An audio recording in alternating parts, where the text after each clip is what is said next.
Hello everyone. Today, I would like to explain about Japan's Yūjo. Yūjo refers to women who provide sexual services. It is unclear when they first appeared, but the ancient Japanese text Menyoshu mentions a word yukarim, indicating that there were people who wandered as traveling performers and sold their services. Starting from the yukaku, this profession evolved over time into what is now known as the fuzoku. Notably, Tokyo's Yoshiwara district still operates today.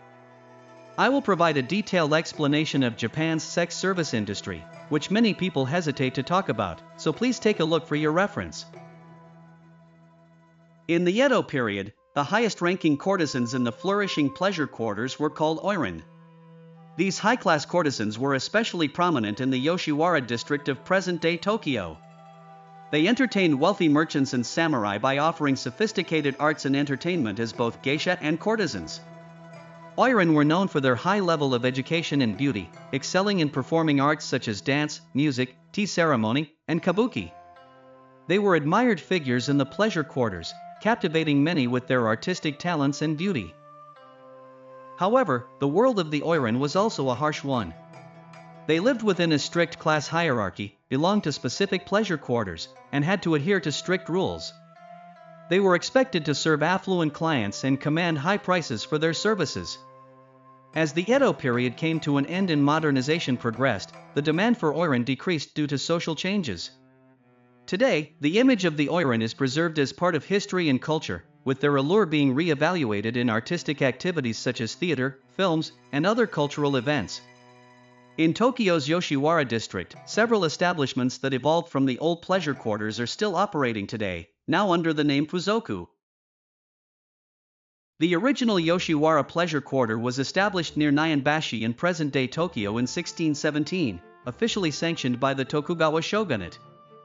After the Great Fire of Mairiki in 1657, Yoshiwara was relocated to the outskirts of Asakusa, where it was known as Shin Yoshiwara and continued to thrive until the end of the Edo period. During that time, Edo had a population imbalance with about 2 men for every woman, leading to rampant prostitution and social chaos. For the samurai-led shogunate, controlling and managing the sex industry was crucial to maintaining order among the predominantly male samurai population. Thus, the shogunate granted Yoshiwara exclusive rights to operate brothels, assigning it the role of maintaining sexual order in Edo. This strategy was part of the broader shogunate policy of assigning specific roles and privileges to certain towns and groups to govern society effectively. Yoshiwara, officially recognized by the government, was an integral part of the economic and social system. Brothels received substantial loans from government-backed moneylenders under the guise of temple and shrine funds. They also paid a portion of their earnings as tribute to the shogunate.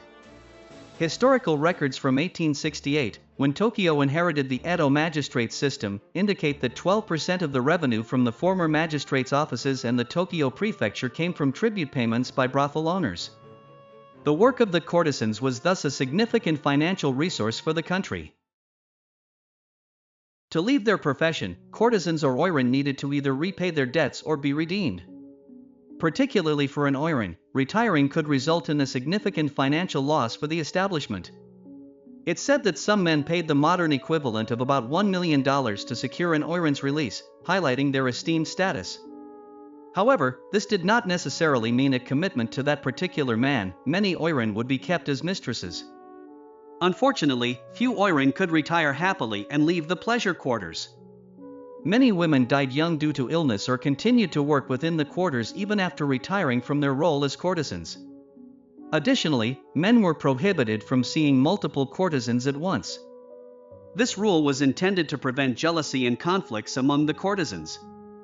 Men who ignored this rule and associated with multiple courtesans simultaneously often faced severe repercussions.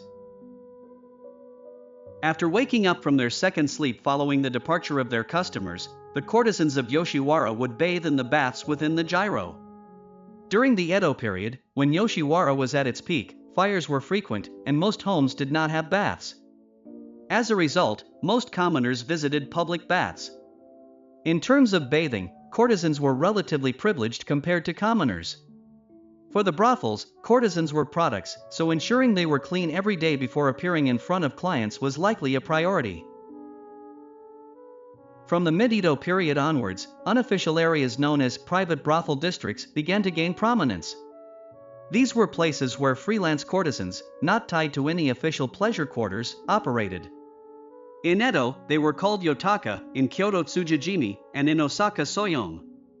The places where they spent the night with their clients were known as okabasho. The yotaka varied in appearance and age, but their fees were generally very low. Their clients were typically low-wage workers or lower-ranking servants of samurai and merchant families. The courtesans ranged in age from about 15 to 40, with some even over 60. They wore cotton kimonos and sometimes dyed their gray hair black with ink to appear younger. They were often seen wearing hoods and carrying mats. Many of these women suffered from syphilis, which could lead to disfiguring conditions such as missing noses or ears. The average lifespan of a courtesan at that time was around 22 years, with many dying from diseases. In contrast, the officially sanctioned pleasure quarters saw much higher revenues, ranging from hundreds to thousands of dollars, with the highest-ranking courtesans, such as Oiran, commanding over $10,000 for their services. Despite the seemingly glamorous appearance of the courtesans of Yoshiwara, their lives were harsh. This makes one wonder just how difficult the lives of the yotaka must have been. After the Meiji Restoration, the Emancipation Edict of 1872 prohibited the buying and selling of courtesans. This edict banned human trafficking and stipulated that prostitution could only occur with the individual's true intent. The government also decreed that courtesans could not be asked to repay their ransom or debts, causing a significant upheaval in the structure of the pleasure quarters. Despite the Emancipation Edict, the system of the pleasure quarters persisted. How was this possible? How did the courtesans perceive the Emancipation Edict, and how did they respond to it? This situation connects to the modern-day Japanese cultural institution known as fuzoku. Today, the traditional pleasure quarters have evolved into what is now known as fuzoku or the commercial sex industry. The primary services involve women working in private rooms where they wash and engage in physical contact with male customers. What happens beyond this point is considered consensual between the individuals. Typically, these services include activities with lotion and a mat, followed by a bath. In some budget establishments or those emphasizing inexperienced workers, mat services may not be available. Initially, after finishing with the bath and mat play, customers and workers exit the bath. There may be a break at this point, especially after mat play, as it often requires washing off the lotion and cleaning up the mat. Next comes the bed play. After this session, there is usually another rest period. If the customer still has strong sexual desire, it is possible to have a second round, provided there is enough time. However, with sessions lasting around 60 minutes, there typically isn't enough time for a second round. The service concludes with the woman washing off the customer's body before they leave. The average monthly salary for these women is estimated to be between $5,000 and $7,500 as of 2024. Compared to regular jobs, this industry undeniably offers significantly higher earnings. Many women work in this industry primarily for financial reasons, each with their own personal circumstances. While there are various perspectives on this work, it comes with risks, physical demands, and depends heavily on one's health. It is a service industry where the body is the primary asset. This job is not easy, nor is it something anyone can do. It requires pride and resilience. For women who can carry themselves with confidence and dignity, this work can be fulfilling and rewarding. Here, we will explain the costs of enjoying services in the current Yoshiwara district.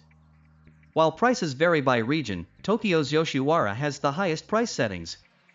The price range is broadly divided into three categories: high-end, mid-range, and low-end establishments. The bathing fee refers to the money paid to the bathhouse. The business model of these establishments involves renting rooms to male customers and working women, similar to saunas or public baths, hence they charge a bathing fee. The total cost is the sum of the bathing fee and the service fee. For example, in a high-end establishment, if the bathing fee for 120 minutes is $300 and the service fee is $400, the total cost for 120 minutes would be $700. Since this is the total cost, there are no additional charges except for appointment fees, extension fees, and paid options. The service fee is the money paid to the woman for her services. Since the establishment only rents out rooms, the service fee is paid separately to the woman as compensation for her services. The course duration and fees vary depending on the woman's rank, and the level of service required also changes accordingly. High-end establishments require women to have techniques to entertain customers, so the compensation is higher. Consequently, the amount paid by the male customer also increases. In addition to courtesans providing services in stores, there are also services such as delivery health, where courtesans are called to a hotel to provide services. The process involves reserving a courtesan's schedule via phone or chat through her social media or the shop's website. Then, the courtesan is called to the specified hotel at the scheduled time to provide the service. There are also shops that cater to foreign customers, but if communication is difficult, the experience may not be satisfactory. Moreover, there are illegal activities recognized by the government known as papakatsu. This is a term used by women to describe relationships where older men give money to younger women in a give-and-take relationship. Women engage with older men, dining and conversing with them in exchange for money. In any case, the flow of women providing services to men in exchange for money still exists today, albeit in different forms, and it represents a darker aspect of Japanese society. There are similar stories about Japan's traditional cultural figures like Maiko and geisha, as well as more about papakatsu, which could be topics for future videos if the opportunity arises. In Japan, there is a prevailing tendency among some individuals to view the sex industry with hostility. This perspective is perhaps understandable not only from a domestic standpoint but also from an international one. However, on the other hand, it cannot be denied that this industry also has an aspect as a culture deeply rooted in Japan's history. In the past, establishments such as Chaya in Kyoto Prefecture and Ishikawa Prefecture provided sexual services before the Edo period. Today, these are recognized for their historical value. Courtesans are also part of this historical cultural continuity, and thus considerations are made even when laws are formulated. By maintaining legal protections where necessary and through the industry's own efforts, these services continue to exist. It is a simplistic and biased view to categorize everything strictly as good or bad. Nowadays, many women perceive this work as a legitimate job where they earn a proper wage and work responsibly. The men who receive these services are also expected to be well-mannered, refraining from actions that women find objectionable. This mutual respect has allowed the centuries-old tradition of courtesan services to persist unchanged. In conclusion, the services provided by courtesans might be seen as indispensable. Thank you for watching.